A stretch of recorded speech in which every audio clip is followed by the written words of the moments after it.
اعوذ باللہ من الشیطان الرجیم بسم اللہ الرحمن الرحیم الحمد للہ رب العالمین وصلی اللہ علی محمد وآلہ اجمعین واللعنۃ الدائمۃ علی اعداء محمد وآل محمد اما بعد وفقنا اللہ وإیاکم للعلم والعمل الصالحین انشاءاللہ تعالی۔ عنوان بحث یہاں پہ ہے کہ العلم سابق واللاحق، کہ علم سابق اور علم لاحق سے کیا مراد ہے۔ اگر آپ کو گزشتہ سے آپ کو سبق دیکھنا ہو تو ہماری گفتگو یہاں پہ جاری تھی کہ علم لاہوت میں جو عقلی استدلال قائم کیے جاتے ہیں اللہ تعالیٰ کے وجود کو ثابت کرنے کے لیے، اس کے کیا کیا طریقے ہوتے ہیں اور کس طرح سے وہ کیے جاتے ہیں۔ تو پہلے نمبر پہ یہ بیان کیا تھا کہ ایک استدلال کا طریقہ علم حضوری کی بیس پہ ہوگا، کہ جسے ہم شہود اور فطرت کہتے ہیں، کہ اندر سے ہی انسان کا دل اور قلب اس بات کو قبول کر لے گا کہ ایک وجود ہے جس کی طرف میں محتاج ہوں، اور وہی وجود واجب الوجود ہے، اور وہی خالق ہے ہمارا، اور وہی کریٹر ہے۔ اور یہاں پہ پھر مصنف نے کہا تھا کہ یہ پھر ہر کسی کے دل کی آواز ایک جیسی نہیں ہوتی۔ جو انبیاء ہیں، اللہ کے اولیاء ہیں، ان کے اندر یہ بڑی مضبوط طریقے کی آواز ہوتی ہے، اور ان کے ہاں یہ جو احساس ہوتا ہے یہ زیادہ ہوتا ہے۔ اچھا، اس کے بعد دوسرا علم حصولی کا بیان کیا تھا، کہ جس میں جو ہے وہ عقل کے نزدیک ایک استدلال قائم ہوتا ہے۔ باقاعدہ آپ یہ نہ کہیں کہ جس طرح انسان کو بھوک محسوس ہوتی ہے یا باقی چیزیں محسوس ہوتے ہیں، اس طریقے سے اسے اللہ کا وجود محسوس نہیں ہوتا، بلکہ اسے استدلال کا سہارا لینا پڑتا ہے۔ تو انسان جب استدلال کا سہارا لیتا ہے تو اس کی وجہ سے جو ایک تصور اس کے ذہن میں ابھر کے آتا ہے اسے ہم علم حصولی کہتے ہیں۔ اب یہی جو علم حصولی کے ذریعے سے استدلال کیا جاتا ہے یہ بھی دو طرح کا ہوتا ہے۔ ایک میں کیا ہوتا ہے کہ انسان کسی قسم کے حصی اور جو میٹر وغیرہ ہے اس کو نہیں دیکھتا، اس کی طرف اسے ضرورت نہیں پڑتی دیکھنے کی، وہ اپنے تعقل میں، اپنے شعور میں اور استدلال میں اور اپنے ذہن کے اندر ہی استدلال بناتا ہے۔ یعنی وہ سوچتا ہے کہ وجود جو ہے نا دو طرح کے ہو سکتے ہیں، ایک وجود دوسرے وجود کا محتاج ہوگا، یا جو ایک وجود ہے وہ دوسرے وجود کا محتاج نہیں ہوگا۔ اس کے ذہن میں یہ دو ہی صورتیں بنتی ہیں۔ تو وہ پھر کیا کہتا ہے کہ جو وجود کسی کا محتاج نہ ہو اسے میں واجب الوجود کہہ لیتا ہوں، خالق کہہ لیتا ہوں، اور وہ وجود جو کسی دوسرے کا محتاج ہوگا اس سے میں مخلوق کہہ لیتا ہوں۔ تو یہ جو برہان امکان و وجوب ہے، اس میں اسے خارج میں کوئی چیز نہیں دیکھنا پڑی کہ یہ آسمان، یہ زمین اور یہ جو نشانی ہے، اس سے کسی چیز کا سہارا نہیں لینا پڑا۔ تو اسے کیا کہتے ہیں؟ علم حصولی سابق کہتے ہیں، کہ جو شروع سے ہی، ابتدا سے ہی جو ہے وہ فقط اور فقط حصولی ہے، اور وہی ذہن کے اندر ہے، خارج کے سے کوئی تعلق نہیں ہے۔ دوسرے میں کیا ہوتا ہے کہ آپ کو خارج کو پہلے پڑھنا پڑتا ہے۔ آپ کائنات کے نظم و ضبط کو دیکھتے ہیں، سورج کی حرکت دیکھتے ہیں، چاند کا نظام دیکھتے ہیں، اور پھر آپ سوچتے ہیں کہ یہ بڑے ٹائم کے اوپر آ رہا ہے، آگے پیچھے نہیں ہو رہا، گویا کہ جیسے کوئی آٹومیٹک سسٹم کسی نے لگا دیا ہو اور باقاعدہ وہ اس کی دیکھ بھال کر رہا ہو۔ تو اس سے پھر آپ پہنچتے ہیں کہ عقل انسانی پھر استدلال کرتی ہے کہ یہ نظم و ضبط جو ہے یہ بغیر کسی منظم کے، بغیر کسی مینیجر کے یہ نہیں ہو سکتا۔ تو یہاں سے پھر جو استدلال کی دنیا ہے وہ شروع ہوتی ہے۔ یعنی پہلے مرحلے پہ اس نے جو ہے وہ خارج میں کائنات کا مطالعہ کیا، اپنی آنکھوں سے دیکھا بہت ساری چیزوں کو، اس کے بعد پھر وہ برہان اور استدلال کی طرف بڑھا ہے۔ جیسے اس کی مثال وہی برہان نظم ہے، برہان حرکت ہے، برہان حدوث ہے، جن کی مکمل تفصیل آخر میں آئے گی انشاءاللہ۔ تو اس کو ہم کیا کہتے ہیں؟ علم حصولی لاحق کہتے ہیں، کیونکہ اس میں پہلے حصہ اور تجربہ ہوتا ہے۔ اب یہاں پہ عبارت کے اوپر آ جاتے ہیں کہ العلم السابق واللاحق الاستدلال علی وجود اللہ تعالی، اللہ کے وجود کے اوپر جو استدلال ہے بواسطۃ العلم الحصولی یتم، علم حصولی کے واسطے سے یہ جو استدلال ہے وہ مکمل ہوگا علی وجہین، دو طریقوں سے۔ پہلا طریقہ کیا ہوگا؟ استدلال محض، فقط استدلال محض ہوگا، تنتفی فیہ الحاجۃ الی مقدمات حسیہ، کہ جس میں جو حسی مقدمات ہوتے ہیں جن کو حواس خمسہ کے ذریعے سے آپ درک کرتے ہیں اس کی ضرورت بھی نہیں پڑے گی، وہ تجربیہ اور جو تجربہ آپ کرتے ہیں دیکھ کر چیزوں کا مختلف، اس کی ضرورت بھی نہیں پڑے گی اپنے مدعا کو ثابت کرنے کے لیے، اس بات المدعا۔ مثل برہان الامکان والوجوب، جیسے برہان صدیقین کہتے ہیں، اس کی تفسیر انشاءاللہ آگے آئے گی اور اس کی بہت جو ہے وہ ایک ڈیٹیل کی بحث ہے، ابن سینا نے اس کا آغاز کیا تھا۔ تو وہاں پہ آپ یہ سوچتے ہیں کہ بھئی وجود ہمارے سامنے جو ہے نا وہ دو طرح کے ہیں، یہ آپ سارا کا سارا عقل کے اندر سوچ رہے ہیں کہ ایک جو ہے وہ واجب الوجود ہوگا، ایک ممکن الوجود ہوگا، ایک وجود دوسرے وجود کا محتاج ہوگا، ایک محتاج نہیں ہوگا، اس طرح کی بحث آپ کرتے ہیں۔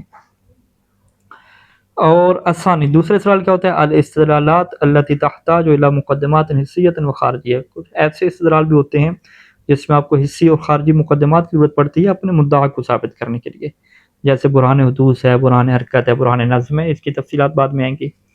تو یہ جو النمط الاول من الاستدلال الحصولی ہے، یہ جو پہلا آپ کو استدلال حصولی حاصل ہوتا ہے، اس کو کیا کہتے ہیں، سابق کہتے ہیں، لکونہ یتحقق قبل الحس والتجربہ، کیونکہ یہ حصہ اور تجربہ سے پہلے ہی موجود ہوتا ہے۔ اور دوسرے کو ہم کیا کہتے ہیں، لاحق کہتے ہیں، کیونکہ لأنہ یحتاج فی تحققہ، کیونکہ یہ اپنے تحقق میں یعنی استدلال بننے میں محتاج ہوتا ہے الی قضایا حسیہ و خارجیہ، کہ آپ جو ہے وہ ان حالات کو دیکھیں جو حسی ہیں اور خارجی ہیں، اور باہر سے دیکھ کے وہاں سے آپ پھر کے اپنے استدلال کو پکڑیں، وہ آپ کے مقدمے کی حیثیت رکھیں گے۔ اچھا، یہ ایک استدلال ہو جائے گا۔ آگے جو تیسرے قسم کا استدلال علم لاہوت میں استعمال ہوگا وہ برہان لمی اور برہان انی کے ذریعے سے ہوگا، جو علم منطق میں ہم پڑھتے ہیں کہ علت اور معلول دو چیزیں ہمارے سامنے ہوتی ہیں، تو ہم پھر کیا ثابت کرنا چاہ رہے ہیں۔ بعض اوقات کیا ہوتا ہے کہ ہم معلول کے وجود سے جو ہے وہ علت کی طرف پہنچ جاتے ہیں، اور بعض اوقات کیا ہوتا ہے کہ ہم علت کے وجود سے معلول کی طرف پہنچ جاتے ہیں، یعنی جس کی طرف ہم پہنچنا چاہ رہے ہیں وہ ہمارا مدعا ہوتا ہے، وہ مدعا ہوتا ہے ہمارا، اور اس کی طرف ہم سہارا کیسے لے رہے ہیں، ہم یہ دیکھ رہے ہیں کہ جو ہمارا مدعا ہے آیا وہ معلول ہوگا یا ہمارا جو مدعا ہے وہ علت ہوگا۔ اگر ہمارا مدعا جس کو ہم ثابت کرنا چاہ رہے ہیں وہ معلول ہو تو پھر ہمیں اس کی علت کو ثابت کرنا پڑتا ہے، اور اگر ہمارا مدعا جو ہے وہ علت ہو تو پھر ہمیں جو ہے وہ اس کے معلول کو ثابت کرنا پڑتا ہے، کیونکہ علت اور معلول کا گہرا رشتہ ہے آپس میں، بغیر وجود معلول کے علت بھی نہیں آ سکتی، اور آپ کیا کہتے ہیں کہ بغیر علت کے معلول بھی نہیں آ سکتا۔ یہ آپ نے بات سن لی، اب اس کو مثال کے ذریعے سے سمجھتے ہیں۔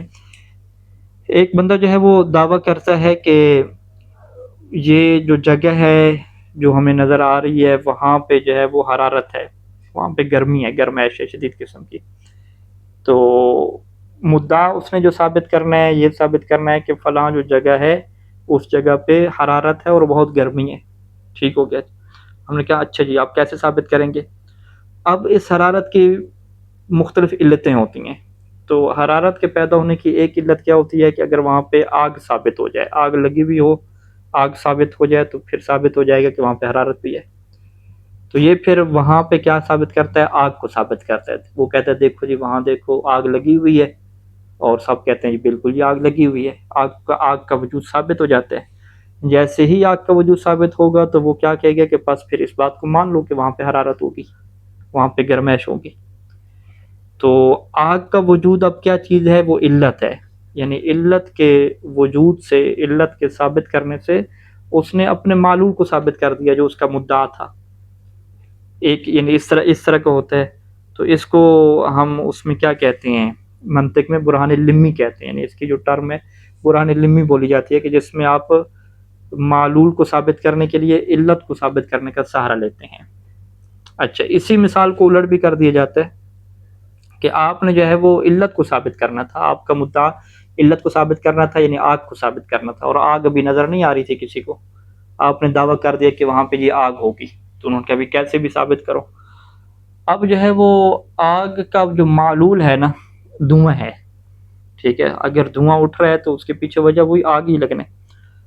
تو اس نے پھر ثابت کیا کہ دیکھو میں ثابت کرتا ہوں کہ اس جگہ پہ دھواں ہے، تو اس نے دھواں ثابت کر دیا، کہا کہ دیکھو آپ سب کو دھواں نظر آ رہا ہے، سب نے مان لیا کہ دھواں ثابت ہے۔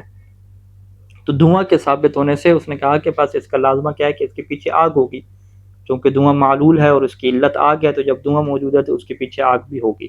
لہٰذا اب یہاں پہ کیا کیا، اس نے آگ کا جو وجود ہے یعنی جو علت ہے اس کو کیسے ثابت کیا، معلول کے ثابت کرنے سے ثابت کیا۔ تو اس کو ہم کیا کہتے ہیں، برہان انی کہتے ہیں۔ تو علت سے معلول تک جو سفر ہوتا ہے وہ برہان لمی، اور معلول سے جو علت تک کا سفر ہوتا ہے وہ برہان انی۔ اب یہی جو دو کیٹیگری کے استدلال ہیں، کیا اللہ کے وجود کو ثابت کرنے کے لیے استعمال ہو سکتے ہیں یا نہیں ہو سکتے، یہ بحث ہے۔ اب یہاں پہ دیکھیں مصنف یہ بات واضح کریں گے کہ اگر تو آپ اللہ کو معلول کی جگہ پہ رکھتے ہیں اور کہتے ہیں کہ یہ اللہ کا وجود جو ہم ثابت کرنا چاہ رہے ہیں، جو ہمارا مدعا اور ہمارا دعویٰ ہے، وہ معلول کی حیثیت رکھتا ہے، اور اس کے لیے ہم کوئی علت ثابت کریں گے تو وہ معلول ثابت ہو جائے گا، یعنی برہان لمی کا سہارا لینا۔ مصنف کہتے ہیں کہ بھی یہ تو نہیں ہو سکتا، بلکہ آپ کو باقاعدہ ثابت کرنا پڑے گا کہ برہان لمی کے ذریعے سے یا کسی برہان کے ذریعے سے کہ اللہ کی کوئی علت ہے ہی نہیں، جو اللہ کا وجود ہے اس کی کوئی علت نہیں ہے۔ کیوں؟ کیونکہ وہ علت العلل ہے، تمام علتوں کی علت ہی وہی ہے، تو اس کا تو کوئی یعنی اس کی تو کوئی علت ہے ہی نہیں کہ جس کو آپ ثابت کریں۔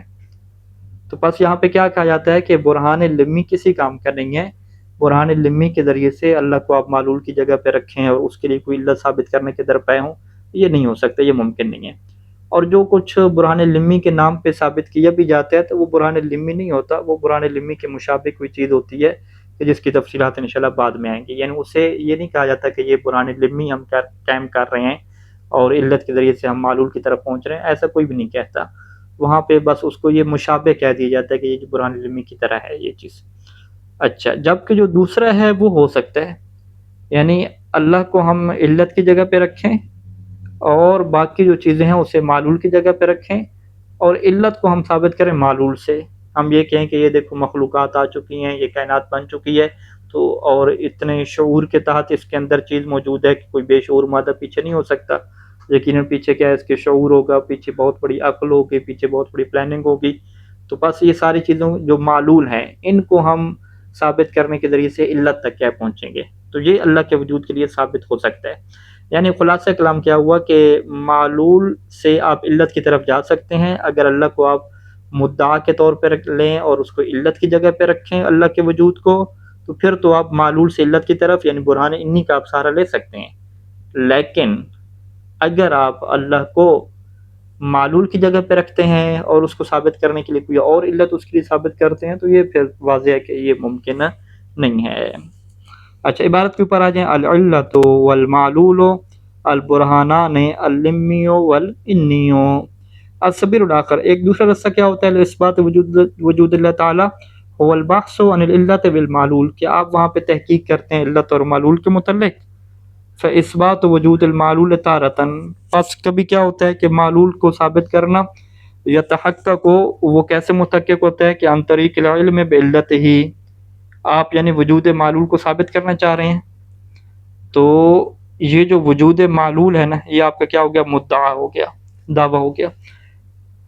تو یہ جو وجود معلول ہے جسے آپ نے ثابت کرنا ہے، یہ کیسے متحقق ہوگا کہ عن طریق العلم بعلتہ، کہ آپ اس کی علت کا علم حاصل کریں، وہ اس بات وجودہا، اور جو علت کا وجود ہے وہ آپ ثابت کر دیں، تو پھر معلول کا وجود بھی ثابت ہو جائے گا۔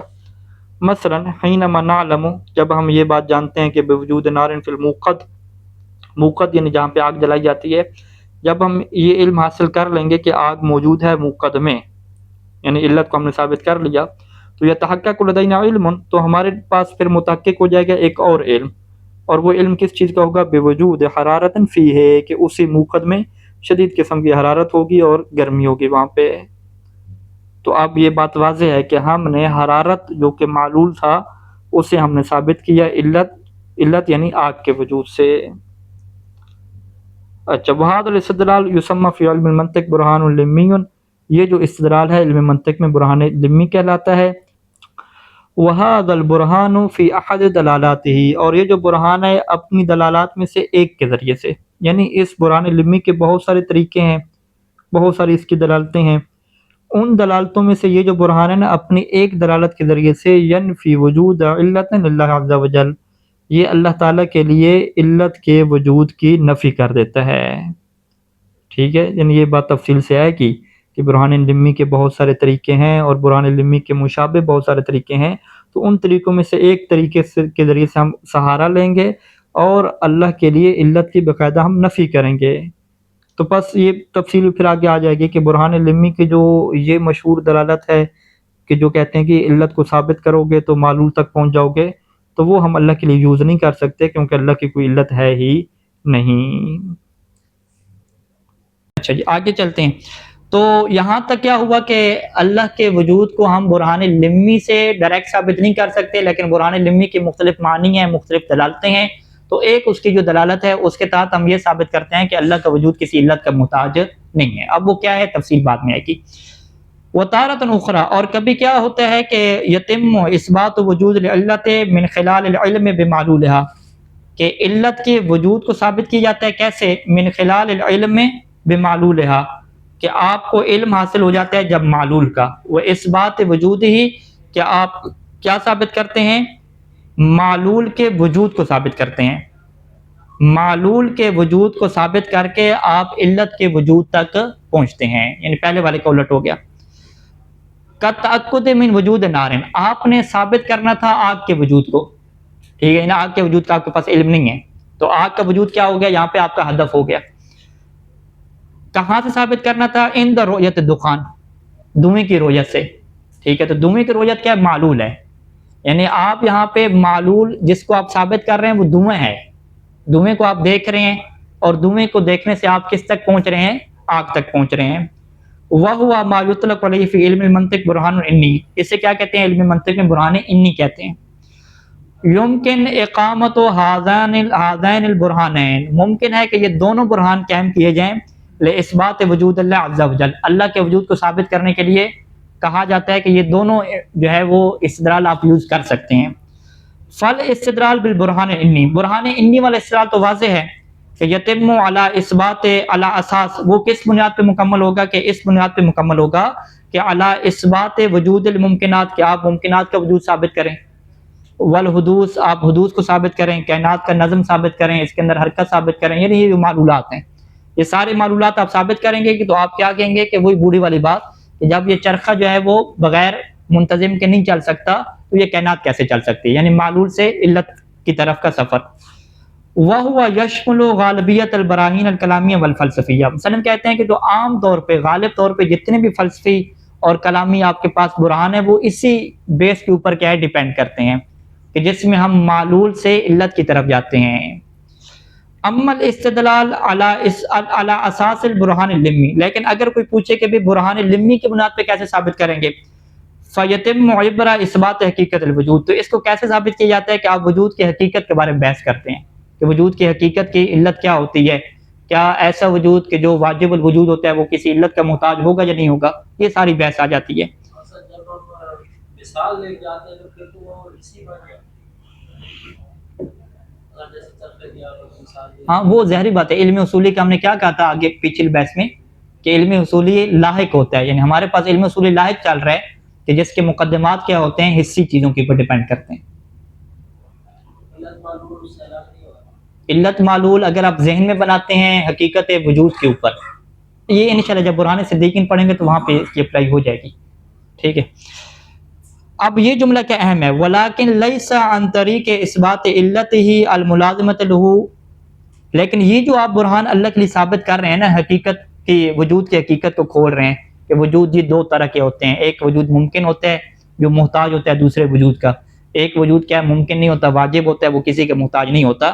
کہتے ہیں یہ جو ہے وہ لیس عن طریق اثبات علت الملازمہ، یہ اس طریقے سے نہیں ہے کہ آپ اللہ کی علت ثابت کر رہے ہیں کہ جو علت کیا ہے؟ اللہ کے وجود کو ملازم ہے، کہ جب اللہ کی علت ثابت ہو جائے گی تو پھر اللہ کا وجود بھی کیا ثابت ہو جائے گا۔ کہتے ہیں یہ والا طریقہ نہیں ہوتا۔ وَهَذَا فِي الْوَاقِعِ، اور یہ جو ابھی آپ ثابت کریں گے کہ یہ وجود کی حقیقت کیا ہوتی ہے، فی الواقع لا یطلق علیہ برہان لمی، اس کو حقیقت میں برہان لمی کہا ہی نہیں جاتا، بل ہوا برہان، بلکہ یہ ایک ایسا برہان ہے کہ مشابہ لہ، جو برہان لمی کی طرح کا آپ کو لگتا ہے۔ اس کی وجہ کیا ہے کہ لأن اللہ سبحانہ لا علت لہ، کہ اللہ کی کوئی علت ہی نہیں ہے، کہ نثبت وجودہ، تاکہ ہم اس کے وجود کو ثابت کریں، عن طریق اثبات علت، اس کی علت کو ثابت کر کے۔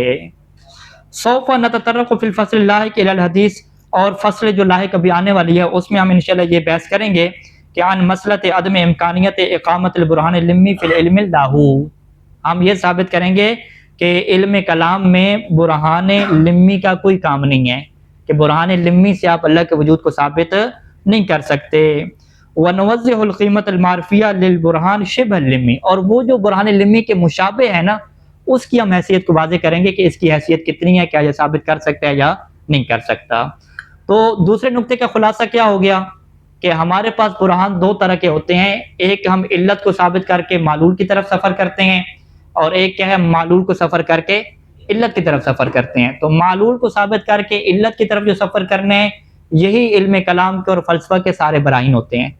اور جو آپ کہتے ہیں کہ ہم علت کو ثابت کر کے اللہ کی طرف سفر کریں گے، یعنی اللہ کی کوئی علت ثابت کریں گے، کہتے ہیں اس طرح کا کوئی برہان ممکن ہمارے نزدیک نہیں ہے، اور جو آپ کو ملے گا بھی صحیح، اس کو واقع میں اور حقیقت میں آپ برہان لمی آپ کہہ ہی نہیں سکتے۔ اس کا ایک نام آپ رکھ لیں کہ وہ مشابہ ہے برہان لمی کے، لیکن حقیقت میں وہ جی صفات کو نہیں، حقیقت وجود کی بحث ہوگی وہاں پہ، برہان صدیقین وہاں پہ آئے گا۔ یعنی ابھی آپ کو جتنا سمجھ آیا نا بس اتنی رکھیں، اب وہ برہان کیا ہوں گے کیا نہیں ہوں گے یہ سسپینس ہے ابھی تک، ٹھیک ہے جی، یہ مصنف ابھی سسپینس رکھ رہے ہیں۔ یعنی اس کتاب کی جو ترتیب بنتی تھی، ہم پہلے فصل ثانی کو پڑھتے پھر ان کو پڑھتے، یہ ترتیب بنتی تھی یعنی ہمارے لیے، کیونکہ ہمیں پہلے سے 0 میٹر آ گئے نا، ٹھیک ہے، فرض کریں 0 میٹر، لیکن جنہوں نے عقائد امامیہ باب حدیث وغیرہ پڑھی ہوئی ہے ان کے لیے مشکل نہیں ہے، مثلا انشاءاللہ مشکل نہیں ہوگی، ٹھیک ہے، اجمالی خاکہ آپ کے پاس آ رہے ہیں۔ اچھا جی، اگلا جو ہے وہ طریقہ استدلال کا دیکھیں، المسلک والسالک والہدف، اس کا خلاصہ بیان کر کے زحمت تمام، یہ بڑا خطرناک طریقہ ہے۔ سالک کون ہے؟ سالک ہم لوگ سالک ہیں، سالک یعنی چلنے والے، ٹھیک ہے۔ مسلک جس رستے پہ ہم چلیں گے، آپ کا مسلک کیا ہے؟ یہ دیوبندی ہیں جی، ٹھیک ہے، مسلک کیا ہے؟ یعنی جس رستے پہ آپ چلیں گے۔ ہم لوگ اللہ کو جو ثابت کرنے والے ہیں، ہم سالک ہو جائیں گے۔ مسلک یعنی جو طریقہ استدلال استعمال کریں گے، جس کو ہم استدلال کو لیں گے، وہ ہمارا کیا ہوگا؟ مسلک ہوگا، چاہے وہ فطری مسلک ہو، برہان استدلالی ہو، برہان لمی ہو، جو بھی ہے۔ ہدف ہمارا کیا ہوگا؟ ہدف وہ اللہ کے وجود کو ثابت کرنا ہوگا، ٹھیک ہے جی۔ اب یہاں پہ ہم کیا کہتے ہیں کہ بھئی ہمارا وجود الگ ہے اور دلیل کا وجود کیا الگ ہے، ٹھیک ہے، ہم الگ ہیں، لیکن جو ہم اللہ کے لیے وجود کی دلیل قائم کر رہے ہیں وہ برہان استدلالی ہے، ٹھیک ہے۔ لیکن یہاں پہ ایک نظریہ کیا آتا ہے جو ہم گزشتہ پڑھ چکے ہیں شہود والے میں، وہ کہتے ہیں کہ نہیں، مسلک اور سالک ایک ہی ہے، کہ جس طریقے سے ہمیں ہمارا وجود ہے نا، اسی طریقے سے ہم اسی وجود کے ذریعے سے اللہ کے وجود کو ثابت کریں گے، اور اللہ کا وجود بھی ہمارے اندر ہے، یعنی ہم اپنے اندر سے اللہ کے وجود کے اوپر ایک ضمیر کی آواز پیدا کریں گے، قلب کی اور دل کی آواز پیدا کریں گے۔ تو اس کا مطلب کیا ہو گیا کہ اللہ کے وجود کو ثابت کرنے کے لیے ہم اپنے اندر سے نہیں نکل رہے، ہم خود ہی سالک ہیں اور خود ہی مسلک ہیں، ہم اللہ کو ثابت کرنے والے بھی خود ہیں، اور جہاں سے ثابت کر رہے ہیں وہ بھی ہمارا کیا اپنا ضمیر ہے، ہماری اپنی فطرت ہے۔ ایسا نہیں ہے کہ ہم سے ہٹ کے کوئی ایک الگ قسم کا عقلی استدلال ہے۔ تو یہ جو شہود کی بات کرتے ہیں، علم حضوری کی بات کرتے ہیں، وہ یہی بات کرتے ہیں کہ سالک اور مسلک کیا ہوتا ہے؟ ایک رہتا ہے۔ اچھا، ایک اور اس کے اوپر ایک نظریہ آتا ہے، خطرناک نظریہ، وہ کہتے ہیں کہ ہدف بھی کیا خود ہمارے اندر ہے، ہدف یعنی اللہ کا وجود، یعنی ہمارا وجود ہو گیا، اللہ کو ثابت کرنے کے لیے دلیل کا وجود ہو گیا جو شہود ہے، وہ بھی ہم ہیں، اور جو اللہ کا وجود ہے وہ بھی ہم ہیں، وحدت الوجود ہو گیا جی، سب کہیں ایک ہیں، کوئی ہمارے باہر کی چیز ہے ہی نہیں۔ ملا صدر شیرازی کے یہاں پہ حوالہ دیں کہ وہ بھی کیسی نظریے کے اوپر بنا رکھتے تھے۔ اب یہ چیز کیا ہے، انشاءاللہ یہ تفصیلات جب ڈیٹیل ہوں گی ذکر وہاں پہ آئے گا، ٹھیک ہے جی۔ اچھا، عام طور پہ ہم کیا کہیں گے کہ جو لوگ فطری اور بدیہی مانتے ہیں ان کے نزدیک کیا ہوگا، وہ کہیں گے کہ سالک اور مسلک ایک رہتے ہیں، ٹھیک ہے، لیکن وہ ہدف کو پھر بھی کیا رکھیں گے؟ الگ رکھیں گے۔ اور جو لوگ استدلال کے اوپر بھروسہ کرتے ہیں، ڈیپینڈ کرتے ہیں، وہ کہتے ہیں کہ سالک اور مسلک بھی کیا رہیں گے؟ الگ رہیں گے، کہ ہم اور ہوں گے اور جس کا ہم سہارا لیں گے وہ بھی کیا ہوگا؟ اور ہوگا، ٹھیک ہے۔ مثال کے طور پہ اس کے آخری پیرے کے اوپر آ جائیں، پہلے ہم چھوڑ رہے ہیں زحمت تمام آپ کی، اسی کے آخری پیرے کے اوپر آ جائیں گے، ٹھیک ہے۔ وَهُنَاكَ بَرَاهِينَ، اور یہاں پہ ایسے براہین ہیں کہ عدت المبادی الثلاثہ متمایزۃ عن بعضها، کہ جس میں یہ جو 3 مبادی ہیں نا، سالک، مسلک اور ہدف، ان کو کیا کیا جاتا ہے؟ متمایز، آپس میں الگ شمار کی جاتے ہیں، ان تینوں الگ ہیں۔ کا برہان نظم، جیسے کہ ہم وہاں پہ برہان نظم ذکر کریں گے، برہان نظم سے ہم اللہ کو ثابت کریں گے۔ الذی یرا، جو یہ دیکھتا ہے کہ ان الانسان، یہ جو انسان ہے نا، انسان کیا بن جائے گا؟ سالک بن جائے گا۔ یقیم الدلیل علی وجود اللہ تعالی، وہ اللہ کے وجود کے اوپر دلیل قائم کرتا ہے، تو اللہ کا وجود کیا بن جائے گا؟ ہدف بن جائے گا۔ تو انسان الگ ہو گیا، اللہ کا وجود الگ ہو گیا۔ کیسے ثابت کرے گا؟ اپنے دل سے ثابت کرے گا؟ نہیں. اپنے وجود سے ثابت کرے گا؟ نہیں، بلکہ عن طریق نظم، وہ نظم سے ثابت کرے گا کہ الموجود فی العالم جو اس کائنات کا نظم ہے. وہ اپنی بات نہیں کرے گا، وہ سورج آسمان زمینوں کی بات کرے گا. تو یہ کیا ہو جائے گا؟ مسلک ہو جائے گا. تو لہٰذا یہاں پہ مسلک بھی الگ ہو گیا، سالک بھی الگ ہو گیا، اور ہدف بھی کیا ہو گیا؟ الگ ہو گیا. تو آگے جا کے جو استدلال شروع ہونے والے ہیں اس میں کبھی آپ کو یہ تین الگ ڈیپینڈ پہ ملیں گے، کبھی آپ کو تینوں ایک جیسے ملیں گے، کبھی دو کے کیا ہے ایک ملیں گے، اور یہی صورتیں بنتی ہیں، اس کے علاوہ نہیں بنتی. ٹھیک ہے جی. تو یہاں تک یہ بات کیا ہوتی ہے؟ مکمل ہوتی ہے. اور اس کے بعد کیا ہے؟ مصنف نے جو 6 نمبر نقطہ لکھتا ہے، اس کا ایک اجمالی آپ نام پڑھ لیں کہ استدلال کی یہ قسمیں ہیں. تو کہ ہمیں استدلال معلوم نہیں ہے تو یہ ہم نہیں سمجھ سکیں گے. تو یہ ساری چیز ہم ختم کر کے ہم سادسن کے اوپر کیا ہے اگلے درس سے گفتگو کریں گے کہ جو سکول آف تھاٹس ہیں وہ کون کون سے ہمارے مسلمانوں کے اندر موجود ہیں، اور وہ کس کس طرح کے استدلال رکھتے ہیں، ان کا کیا ہوگا؟ تعارف ہوگا. صلی اللہ علیہ محمد و آلہ اجمعین.